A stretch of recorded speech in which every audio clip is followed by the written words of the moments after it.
Hello and welcome back to a new episode of the Fluke Friday, where I have every time a piece of a series from Fluke, and I started in the lower range and I'm slowly going up, and we are around the 90 series going up to 100, and that means in that series there are the scope multimeters, and today I have the 120 and the 190 series. Little disclaimer, this video is not sponsored by Fluke. These items are not original, but I made this for the purpose of this video because I'm a fan, and of course because of the copyright. It will not be for sale. Yeah, and the 90 series started around 1991, I think, and the first series, and it had this greenish display. Later, I think it was 93, they came with the Series 2, still the greenish display, and there I think all the models had backlight. Here the simple version didn't have in the first series, and you need some proper light to actually see the display, and the first models still say Philips, and I talked about that in the other episode. Later they came with the Series 2B, and you can see it's dark, so this already has the white display, but it is kind of big. So after this one they thought, I think this was 96, so in around 2000 they thought, okay, this meter is very popular, but it is actually too big, and they noticed, okay, it's used in automotive on the lower frequencies and in the higher frequencies in industrial. So maybe we should make two different models, one a little bit smaller, lower frequency, and one a little bit bigger. And that is then for the industrial and also with higher sample rates, because these are all around 25 megasamples per second.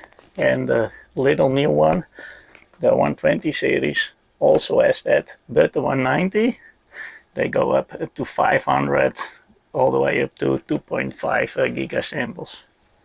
Here we have the three of them. So this is the old size, and it's quite big. This is the first series with the greenish display. They have the same size, but just without the bumper. And they thought, okay, let's make a simpler one. And this is the 123, but there is also a 124. This is the first series, and it comes in 20 MHz, and the 124 comes in 40 MHz. And with the 25 megasamples for industrial, here you can see, this is also the first series from the 190. Here they still use the numbers 192, 194, 196.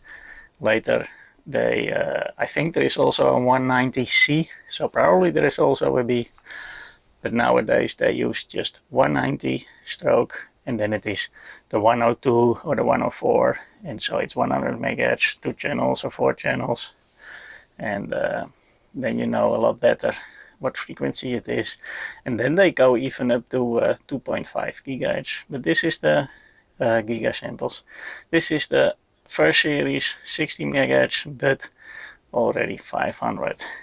But for size measure, here is a 123, 124 is exactly the same size.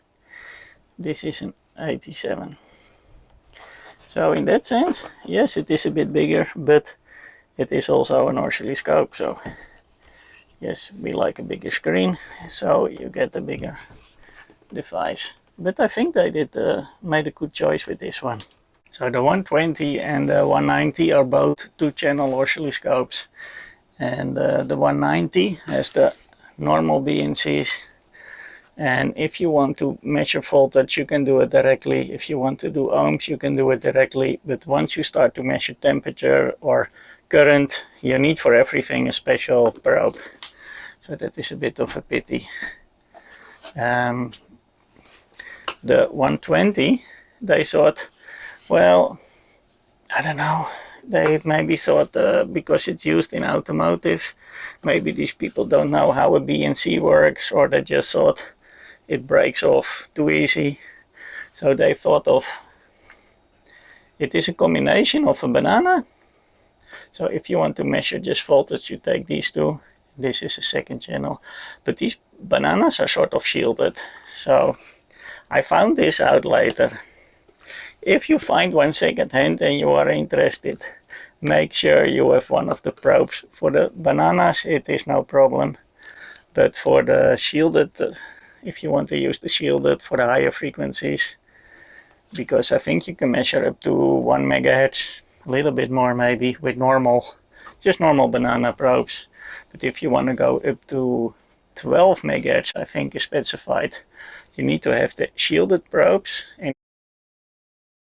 if you want to go to the 20 or the 40 megahertz, you really need the shielded probes without the bananas. And there are adapters for that, because I was looking for these probes and they just cost like 200 euros. And the shielded banana probes, so the lower frequency probe, they are a little bit less expensive, but it's still crazy. So what I did, I think it was the BB120. It is just, you plug it in here and then it is a normal BNC.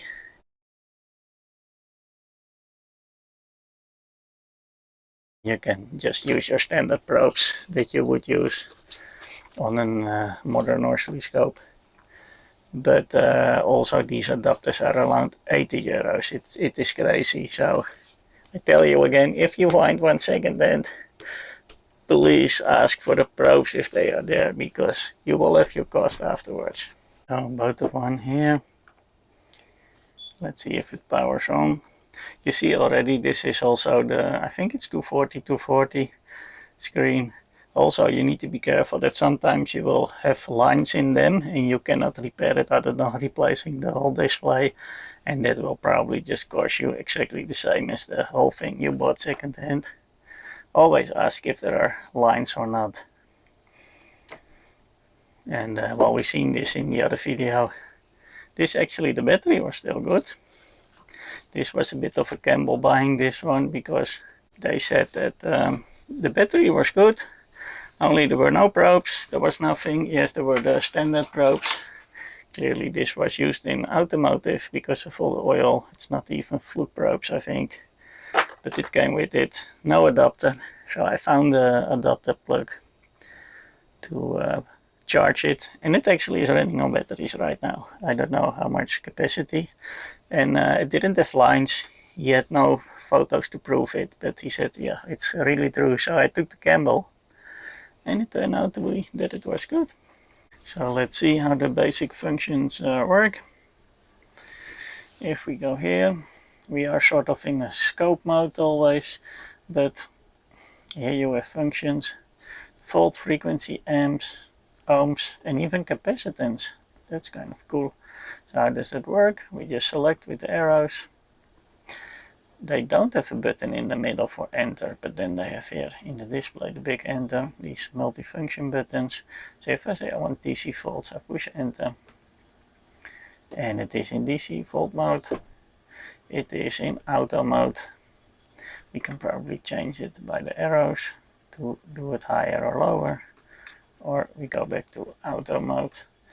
If we push again, we want maybe ohms, and we have automatically here the scale. Pretty cool. Ohms here, and they say you need to use the A and the COM. So there is a little picture here of what you need to do. So that means we need to put in the middle of these bananas here one pin here or one pin here, and we don't need the shielding. So there is a nice picture. Then if we say we want continuity, well, let's do that. Same picture. Here you see that the connection is now open. If you close, it starts to beep. If we have diode, you see the voltage, and again in the COM and in the middle of the A input, these weird BNC thingies, and capacitance even. Same, first connection, value there in the top, a nice bar also. Frequency, amps, current, where can we measure current? We also need a current probe for this, that's a pity. And then you set your current probe, does it do millivolts per amp or 100? And what type of probe are we using? So the current you can also not measure with this one without an accessory. Temperature probably the same. Yes, Celsius or Fahrenheit, so you need also a probe for this. Peak, not sure, duty, pulse, crest, phase, lot of stuff. And what I also saw, if you do volts, you can even do also a trend plot also. But we are in temperature somehow. It says Celsius. Yeah.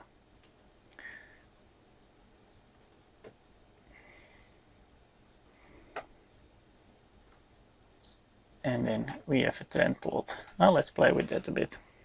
So let's put this in the middle of this BNC weird thingies. This is just a protected ground, but here you can see, if you look inside, you can see the metal that somehow, it is kind of a BNC without the B. There is no bayonet connection, it is just a push in. And I will show you next time when I receive my adapters that I can use that. Well, here we already have the trend plot, but let me use the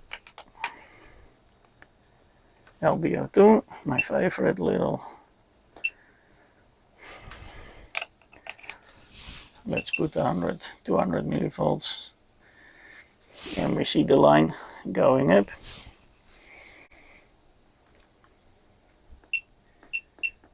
Five, 6, and we can probably also do how fast the trend should be going. This is pretty cool.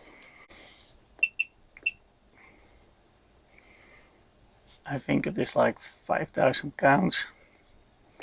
If I go to 5 volts,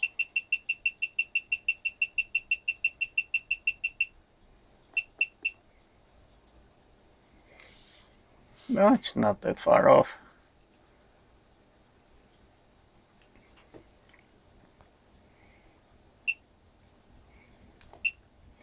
Let's see where it switches over. So it says it's 5,000 counts, but it is already close to 6.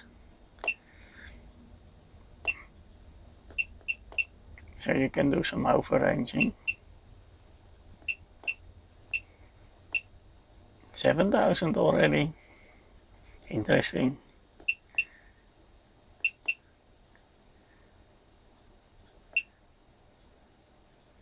Still? How much can it? Ah, there it is. Let's do some ohms measurements. Usually this one is spot on the 1K. So what does it do here? Go to ohms and then yes, the plot can be set. I don't mind. Then we connect.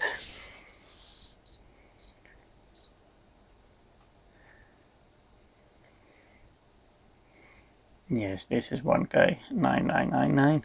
Perfect. And if I go lower, it beeps on the min max.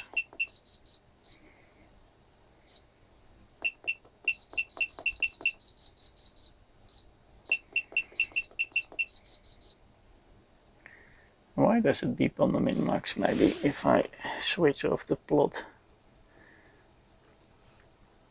Yeah.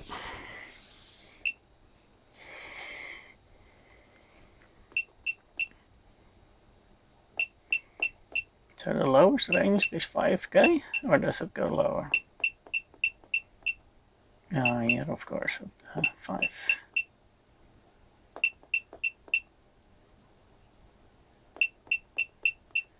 Ah, yeah, there it is.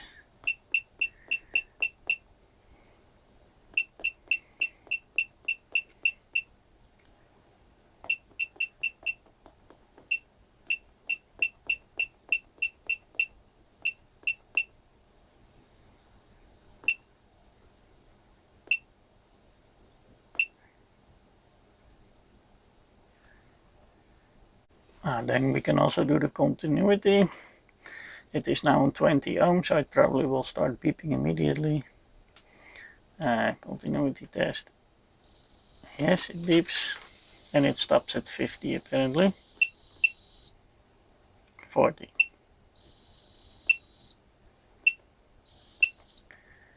And you can see the switch also opening and closing.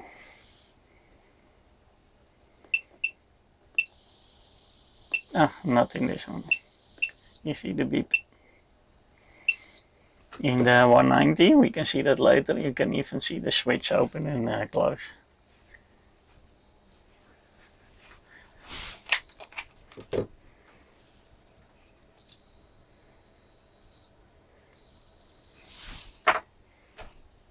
Okay, let's get the DMM check plus to do some AC, some squares. I've got here my capacitors, my precision resistors.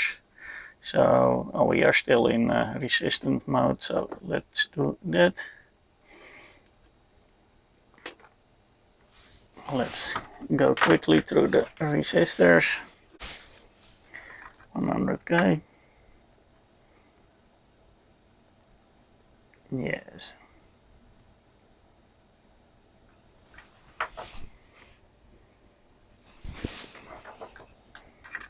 10k.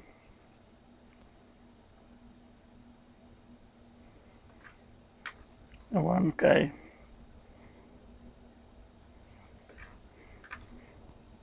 100 ohms. And look at that. Okay, then we can do some capacitors. Let's see if that even works with these big probes. Caps. It really is easy to operate, to be honest. Let's try with one. No, that's fine. Coils. 001. Yeah, 1 nano. 10 nanos. 100.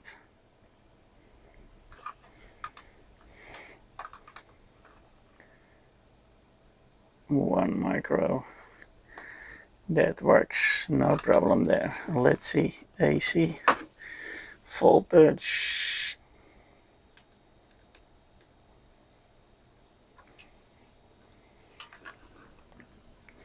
AC voltage 100k. 5 volt RMS, yeah, it's spot on. Can I see somewhere also the frequency? I don't see it right now. Let me check. Okay, this is kind of cool. I'm now in multimeter mode, but I can just use the timing of the oscilloscope. That is pretty cool. When the triggering was also no problem. But I wanted to see if I can also see the frequency, because I think I'm now in 100k. And if I switch it over, I can go to 10. No, it doesn't trigger. Can I ask it to trigger again?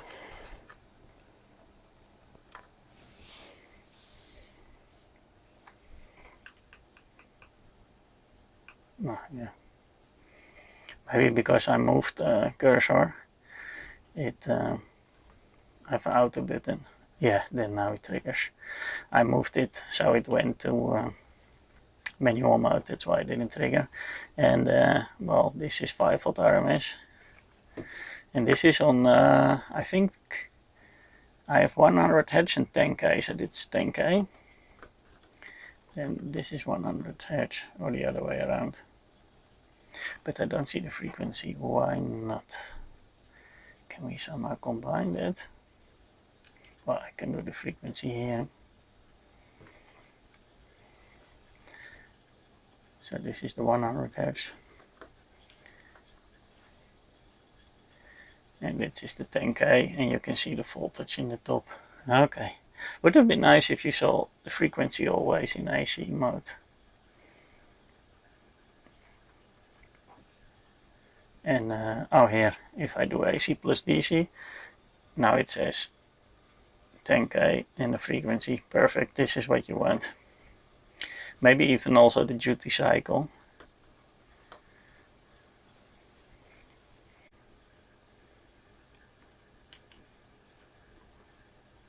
Oh, there is a different option for duty here. Should be exactly 50% positive. Oh yeah, why not? Yes, perfect. 50%, here's the voltage, but now the frequency is gone. But you can see what you want.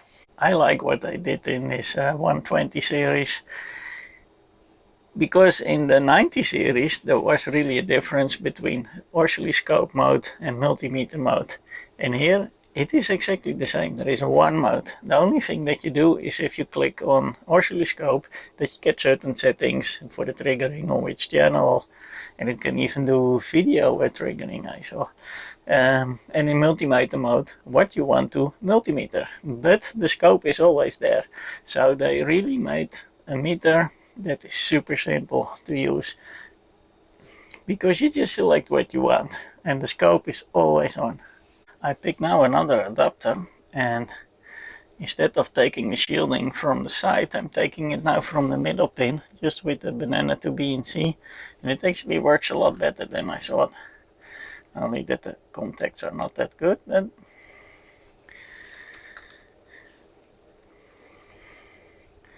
So I put now 1 megahertz, and let's go up and let's see what happens to the shape when it starts to go down.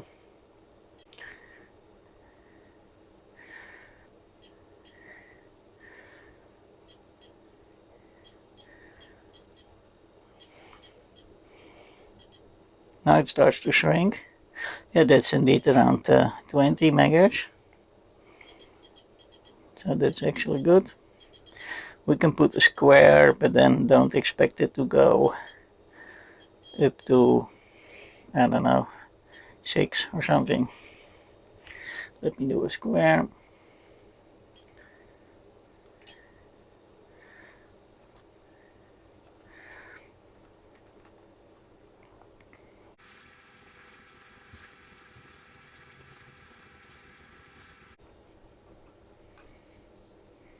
Well, I'm not disappointed, because I'm now at 11 megahertz and it still looks sort of a square.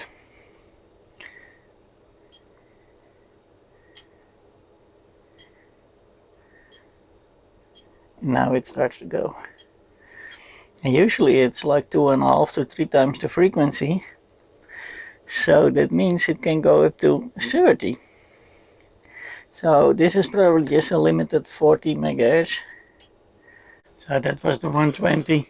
Super easy to use. I really like it. It's probably a keeper. I like the size also. It's not crazy big like the other one. And just a little bit bigger than normal multimeter. And it feels a lot better than this blue one I had. And then we have the first series of the 190. Let's have a closer look. This one has normal BNCs. You can carry. This is a proper engineering. Let's see if that is just as easy to play with. The 190, the bigger one of the two. Some measurements you can do with the bananas, and the others you do with the proper BNCs. Well, proper, they are also special. Again, insulated. Yeah, I think it's plastic or paint, but it looks like plastic. And then the contacts for the grounding are really in the end, so you need special probes again. But the usual standard probe will also make contact. Display is a little bit bigger, but just like the 120, also 240 by 240, only they show it a little bit bigger. Here you seem to have different modes for scope and for meter, but let's see when we switch it on. Zoom function, I think you can zoom up to 20 times. Memories, I think it records automatically 100 pictures, so you can always go back. Yeah, it is a lot bigger.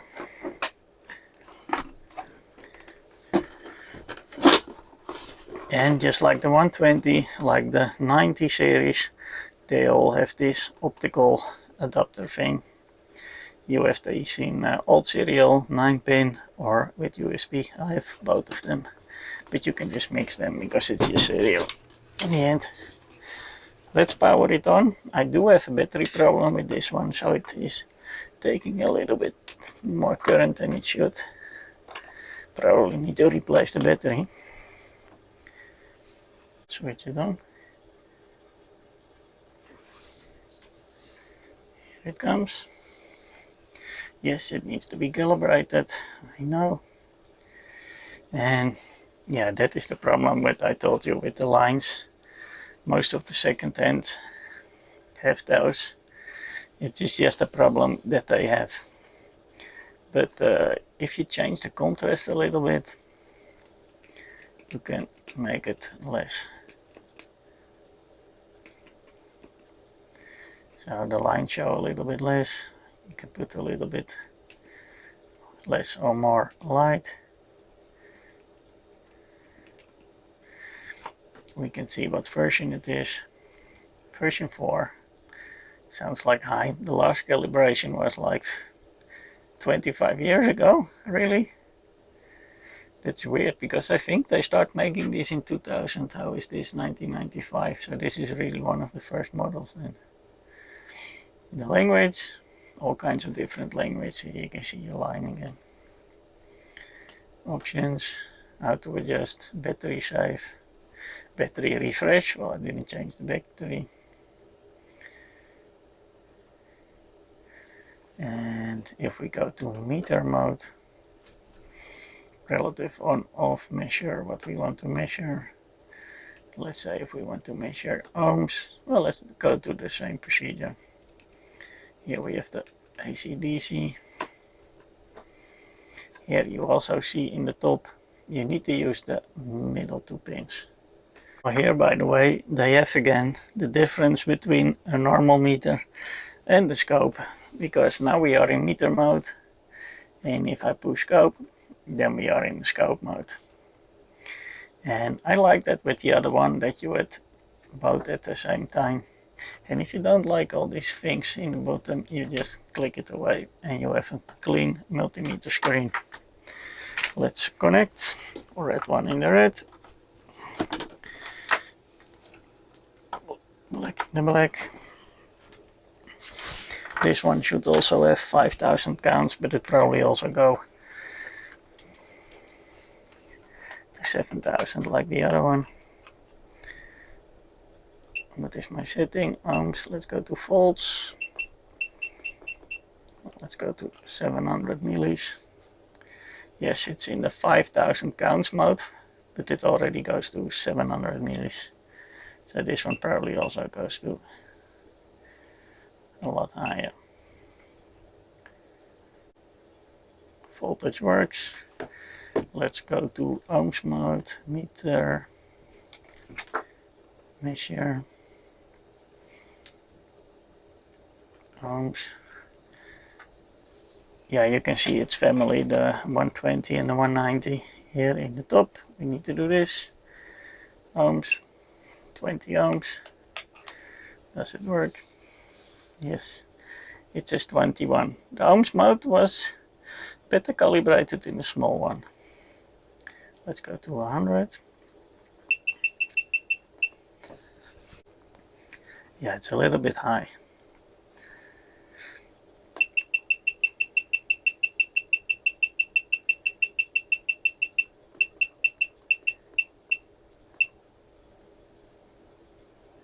.500 seems to be spot on, but it is already in the higher range. So if I go lower,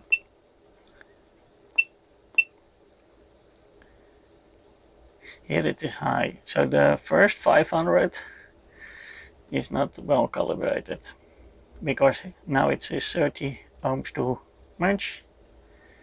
And if I go higher, this setting is spot on, and probably on 1K they are again good.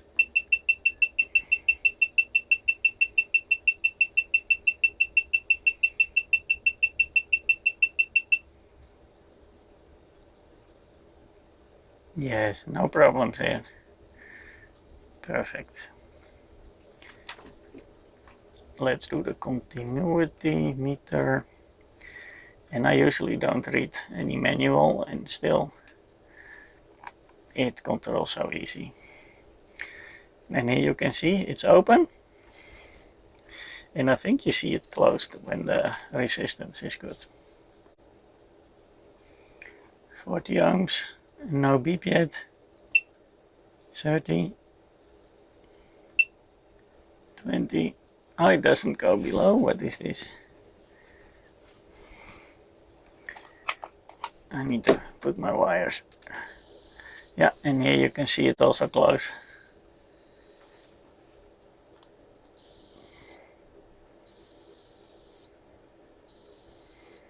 Okay, let's get the 1% resistors back to ohms with my DMM check plus 100 ohms.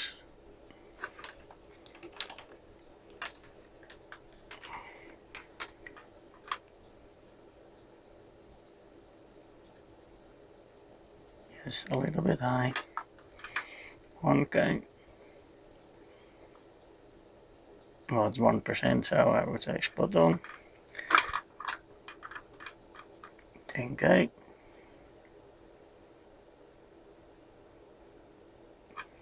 100K.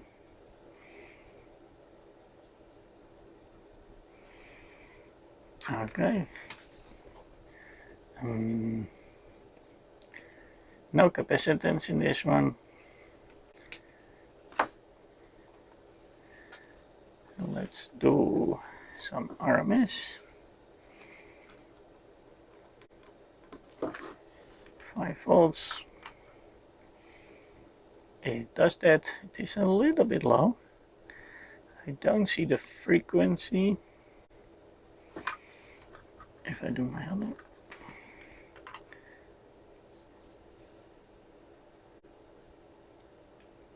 Yeah, and in the higher frequency it's even completely gone now. This is 100K.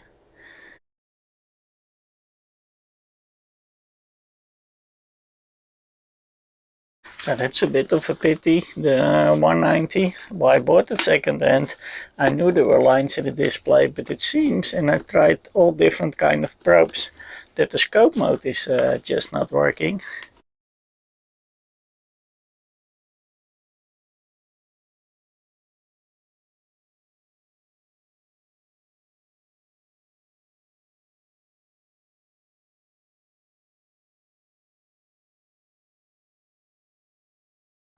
We will have a better look when I have the correct converters for the 120.